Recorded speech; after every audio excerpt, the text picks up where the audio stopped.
Welcome to Charm and Circumstance. I'm your host, Ashley Morgan from Ashley Morgan Interiors. And today we're going to talk about one of my favorite design concepts, which is something that most people probably don't give a lot of thought to. It's negative space. And before you think, dear, this sounds like art school, stay with me. I promise you this is going to be one of the most useful design ideas you'll ever learn. In fact, once you understand it, you'll start noticing it everywhere. You'll see it in logos, in magazines, in architecture, in gardens, and perhaps, most importantly, you'll begin to understand why some rooms feel peaceful and beautiful, while others, despite having gorgeous furniture and lovely accessories, somehow feel crowded or unsettled.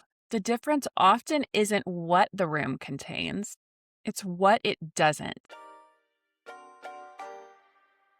From floor plans to finishing touches, function to the feeling you get walking into a room, I'm Ashley Morgan, an interior designer with a love for beautiful living and a belief that great design should tell your story. I've spent over 20 years in the industry, and now I'm pulling back the curtain on interiors, sharing insight, inspiration, and the strategy behind well-designed spaces. Expect smart design talk, refined tips, and just the right mix of polish and personality. So pour something sweet and join me for a thoughtful conversation with a generous helping of charm and circumstance. So what is negative space?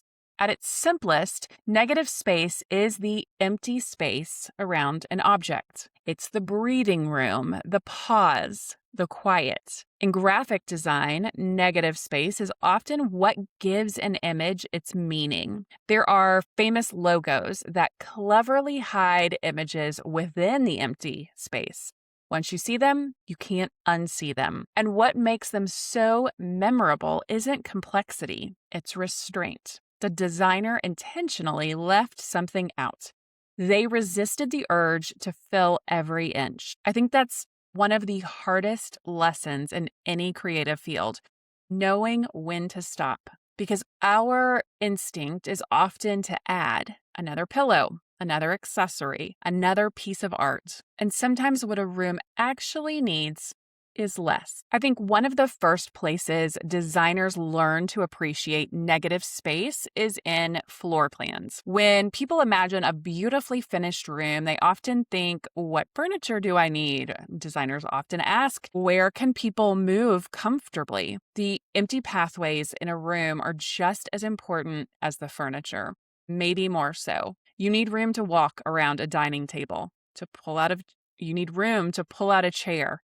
Room to stand at the kitchen island while someone else opens the refrigerator. And yet I see so many rooms that are simply overfurnished. Not because the furniture is bad, quite the opposite. People fall in love with beautiful pieces and understandably want them all. But every room has a capacity, and overcrowding a room is like overcrowding a conversation. No one gets enough space to shine. The individual pieces lose their importance. Can I confess something? I think people are terrified of empty shelves. I don't know when we collectively decided that every inch of shelving must be occupied, but somewhere along the way we became convinced that emptiness meant unfinished. It doesn't. In fact, I would argue the opposite. The most beautifully styled homes are often the ones with the most restraint. You need places for the eye to rest. If every shelf contains books stacked horizontally and vertically, plus baskets, plus pottery, plus framed photos, plus decorative objects, nothing stands out. It's visual noise. Negative space gives importance to the objects that you choose to display.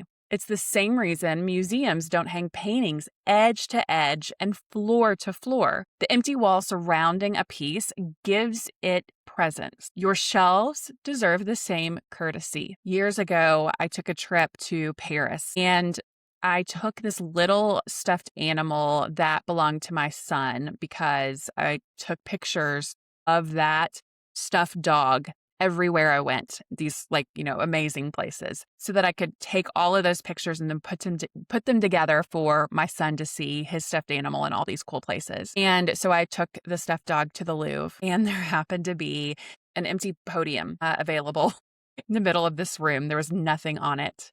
So with my fingers crossed that there wasn't some sort of alarm if I reached and set something on top of that podium, I set the stuffed dog on the podium and took a picture. I did. And so he had his own little moment to be on display in the Louvre. And I tell you that to say that there were multiple podiums throughout this big open room.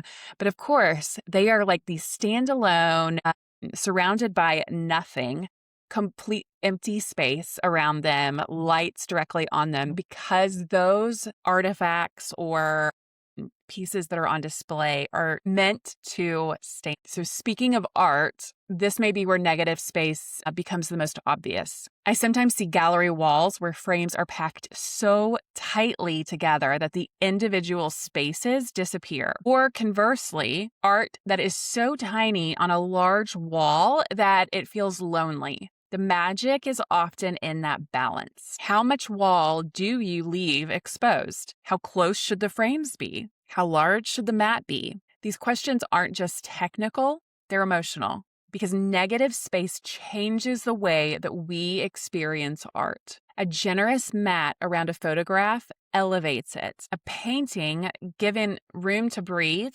suddenly feels more important. And sometimes one large piece of art with ample surrounding space is far more impactful than 6 smaller pieces competing for attention.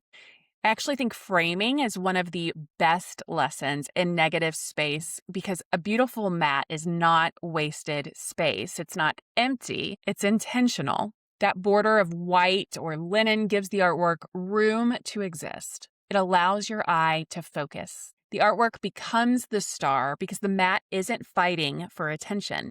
And I think that's such a lovely metaphor for decorating in general. Not everything in a room has to be the star. Sometimes supporting roles are incredibly important. Designers spend a lot of time thinking about walls, not just what hangs on them, but how objects relate to them. Imagine a king-size bed with a beautiful upholstered headboard. Do you fill every inch above it with art? Usually not. Sometimes the emptiness above the bed is exactly what creates the sense of calm. Or think about a pair of chairs flanking a fireplace. Not every wall needs sconces or artwork or shelves and mirrors. Sometimes symmetry and space create elegance. Negative space allows the architecture to speak. It allows beautiful millwork to stand on its own. It gives the room confidence, and confident rooms don't need to shout. I've been thinking about this a lot lately in some current projects that I am working on. And why does negative space feel luxurious? I think it's because empty space implies choice. It says, I don't need to fill this. I chose not to. Luxury isn't necessarily abundance. Sometimes luxury is restraint. It's having enough confidence to leave something alone. Having confidence to let a beautiful chair sit by itself. Enough confidence to leave part of a bookshelf empty. Enough confidence to say, this is enough. And honestly, I think that's a lesson many of us could use beyond design. We live in a culture that encourages more and more. More possessions, more decoration, more productivity, more noise. And yet some of the most beautiful spaces I've ever experienced are remarkably quiet. They have room to breathe, room for light, room for people to think, and room for beautiful things to be appreciated. So the next time you're styling a shelf, hanging art, or rearranging a room, resist the urge to ask, what else can I add?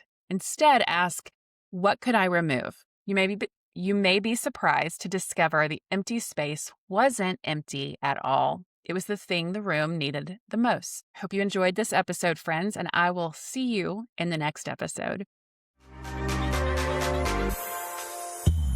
Thanks Thanks for joining me on Charm and Circumstance. Be sure to subscribe, leave a review, and follow along on Instagram because charm is personal and circumstance is what you make of it.